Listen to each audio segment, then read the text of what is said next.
everybody, this is DeanoGTO. I waited until my tank kicked into life there before I started the video. Took a little longer than I expected, but yeah. This is the Vk3002d. Probably one of the most underrated tier 7s in the game. This thing gets the 88mm from the Tiger 1, the actual real-life Tiger 1 gun. The L56, not the L71. This gun I am a pretty big fan of, especially on a medium tank. On a heavy tank, not so much. On a heavy tank, it doesn't really work. And honestly, like the bizarre thing about this gun for a long time was that, do you know the BDRG-1B? That was technically a better gun than this gun in the game for quite a lot of years. Like it was 100. Like this gun had 132 pen when I originally played it. Now it has 145. Which definitely, you can feel the difference between 132 and 145, because 145 is Cromwell pen, instead of being essentially like, what's the tank I usually use to convert? Instead of being Type 58 pen. You can tell the difference when you're playing those two tanks, in the penetration difference. Like you can really feel it. In fact, a better way of putting that there is, you ever played T-34-85, going from this first 85 to the second 85. That's basically the way you need to think of this. That's how much of a buff it got to the gun. So, and the other good thing about that there is they actually buffed the premium ammunition in this tank as well. But I don't actually use any of the premium ammunition in this game. No real need to, because well, I have the speed and I have the gun capability to really pen pretty much everything here, providing I get the right angle. So yeah.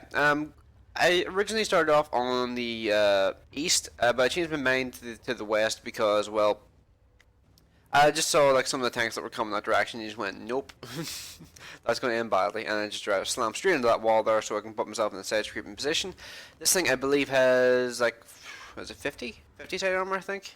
Might be 50, 45, I can't remember, but it has decent side armor. It's good enough to bounce something like a T150.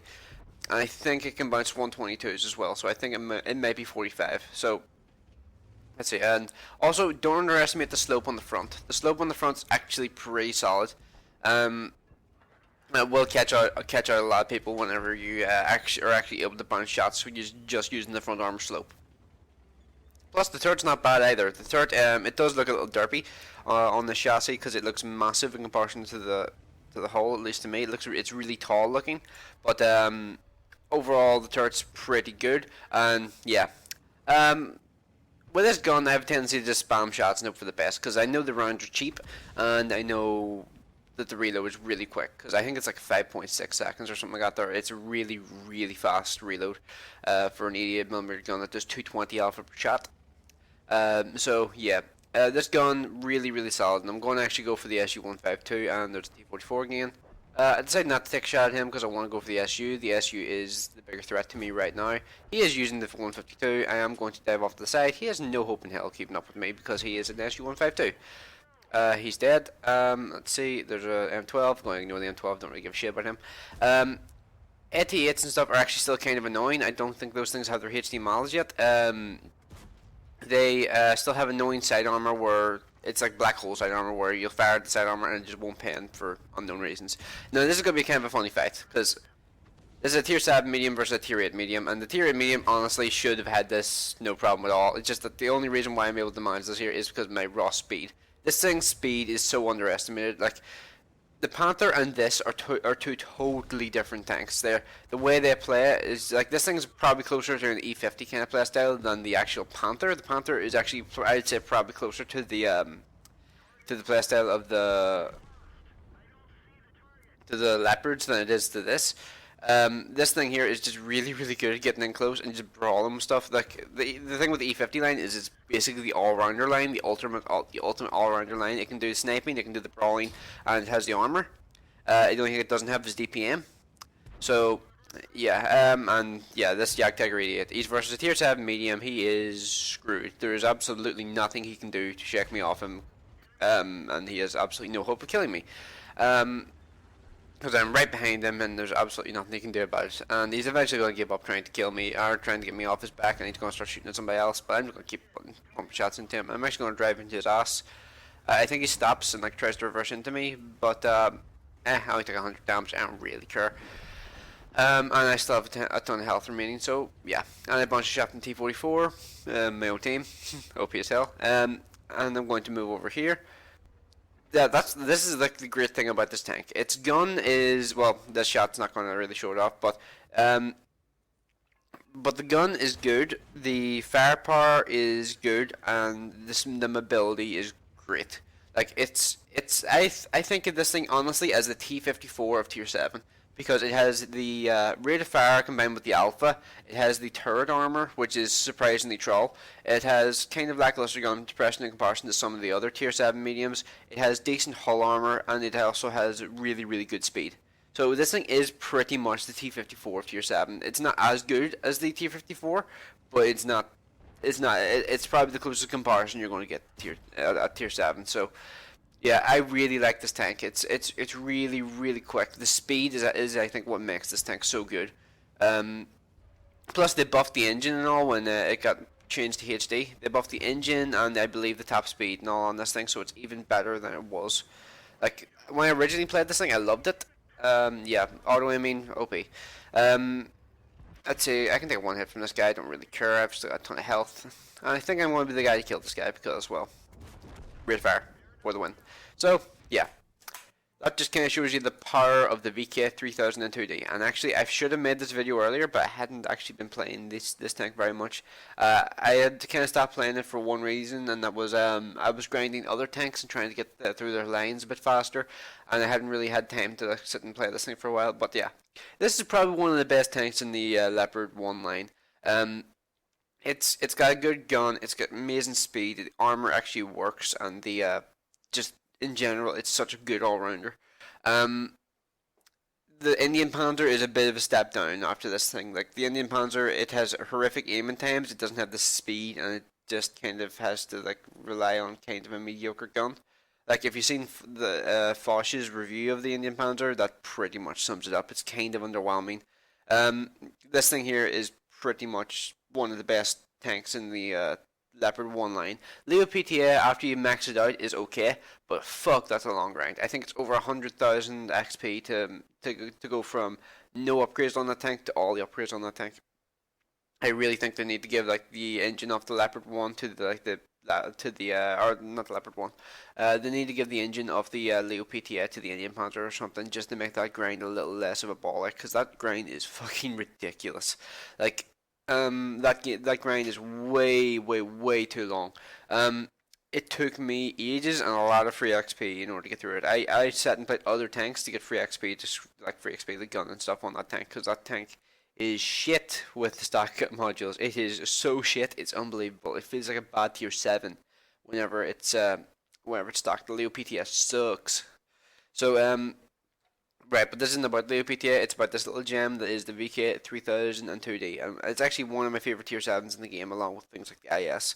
I don't mind lower paying guns. If you're good dealing with lower paying guns, then you're going to like tanks like the IS and the Vk3002d. So, yeah, and I think the main reason why I like this thing is the combination of the alpha and the rate of fire. That is just so good. Like, the only thing that would make this thing better is vertical stabilizers. If this thing could use vertical stabilizers, this thing would probably be the best tier 7 in the game. But yeah, unfortunately not. So screw it. It's still great the way it is. I use rammer, vents, and binoculars on this thing just because I like versatility, and I can actually use this thing as a scout when I'm bottom tier, and that's typically what I end up doing when I'm bottom tier. I'll typically try and play this as like a mini scout. So yeah. It does have the speed to do it. I should just mention that there. And then if you're live into the late game, you can really like surprise motherfuckers and people and do some serious damage. So yeah. So let's move on to the post game stats. Okay, so here are the results for the game. This was an ace tanker. Not really surprised because this tank, I just in general just find that I'm pretty good at driving it. Like, it's overall probably the best brawling medium tank at tier 7 in the game. It's just such a solid all-around tank. The armor works, the gun works, the penetration's decent, the overall just tank in general, it's just such a well-rounded machine to play. And it's not like it has like 5 degrees of gun depression or something, it has 8 degrees, which is pretty nice actually. So Yeah, and something I just want to mention there is that was top damage in a tier 8 game. None of the enemy team beat that, and none of my allies beat that there. I got 25-37. The enemy T-34 I killed in the end. He actually has something interesting to say if you look at the screen here. Uh, he accuses me of firing premium ammunition, and if you look at my ammo costs for that game, you know for a fact I didn't fire premium ammunition because I think it's like 2,800 credits per shot for premium ammunition in this thing, and that's ridiculous. So I don't fire. I try to avoid firing if I possibly can. But he clearly was not happy if I yeah, like he thought I fired premium ammunition, but I told him like yeah, I fired 27 shots. I know for a fact I didn't fire any premium ammunition because of my ammo costs. So yeah, let me know. Actually, I'm curious. Do other people like this thing a lot? I know it's probably one of my favorite tier 7 mediums just in general. I'm kind of curious to know whether other people actually like this thing a lot or not, because I consider this thing probably be the highlight of the line for the Leo 1 line. Because the Indian Panzer is kind of a letdown after this thing, if I'm totally honest. I mean, um, it has terrible gun handling, it has no armor, it's pretty slow, and its gun, the only thing it's got really is penetration, and the penetration's not even that special anymore. So, Indian Panzer's kind of a letdown, if I'm totally honest these days. It's not really that great of a machine, it's kind of mediocre at best. Honestly, the aiming time and the soft stats on that thing pretty much killed that tank. Um, yeah, overall, I'm not really a huge fan of the Indian Panzer. The Indian Panzer just kind of a weak machine. Um, like in Tier 8, there's a lot of just like machines that are mediocre, and it's mainly because the IS-3 is so goddamn good that it makes everything else look shit in comparison. Like the IS-3 is so goddamn good. It's so good. It's unreal. Like it's as fast as some of the mediums in terms of acceleration, and its armor is just on a different level from the mediums. It just destroys everything. It just annihilates everything with no real issues whatsoever. Like I don't know what to say about the IS-3. The IS-3 just like, basically breaks the balancing for tier 8, but yeah. So back to the 3002d. I consider this thing pretty much to be the highlight of the Leo 1 line. It's such a good little tank. The Leo PTA is decent as well, but you need to have it maxed out in order for it to be decent. The Leo PTA, and the amount of XP that requires is unfucking real. Honestly, if you were to ask me, the Leo PTS top engine needs to be a module on the Indian Panzer in order to make that thing a bit more of a realistic grind, because that thing is way too slow when it's stock. That thing is so slow, it's unbelievable. Honestly, I feel like a T10 would accelerate it when it's stock. I genuinely do. Like it. The T10 just feels just. I think is a more mobile tank, and I think I can actually remember scenarios where T10 did accelerate me. It helps a lot when you get the engine, but even with the engine, it struggles because the gun is shit. The stock 90mm is shit. The 105 is good, but you need the turret in order to be able to make the 105 usable. And oh my god, that thing's grinds are horrific.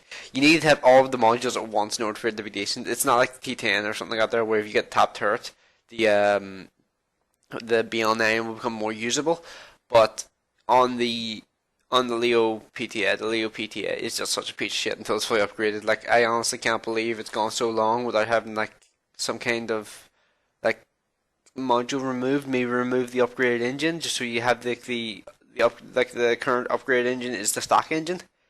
I think that's probably the only way you could really realistically fix the Leo PTX. The Leo PTA is like people think I'm exaggerating when I say the Leo PTA is shit. The Leo PTA is probably one of the biggest pieces of shit stock in the game. It is so bad. It is so goddamn bad. Right, so going back to the Vk3002d again, I keep talking about the line of this thing because the line on this of the Leo 1 line in general is kind of a bizarre line because it goes from tanks which have some armor, some sloping and stuff, to having tanks with no armor whatsoever. They're just covered in ammo racks. It's kind of weird. Um, but yeah, as I mentioned earlier, top on damage in the game, tier 7 medium, very, very, very strong tank, really good brawler, and overall just a really good tank. And the reason I run binoculars and stuff on this thing is because, well, it just assists you in like in bottom tier scenarios where you basically need to play as kind of a scout. So yeah, overall, really good tank. I really like this tank in general. So yeah, And as I said earlier, let me know what you think of this thing. I'm really curious because I want to know if I'm like in the minority of people who really like this tank, because I really, really do like this tank, and I don't see them very often, which makes me wonder whether people actually know this is a good tank or not. So yeah, um, yeah, I think that's about everything I really need to say. So thanks for watching. I will see you in the next one.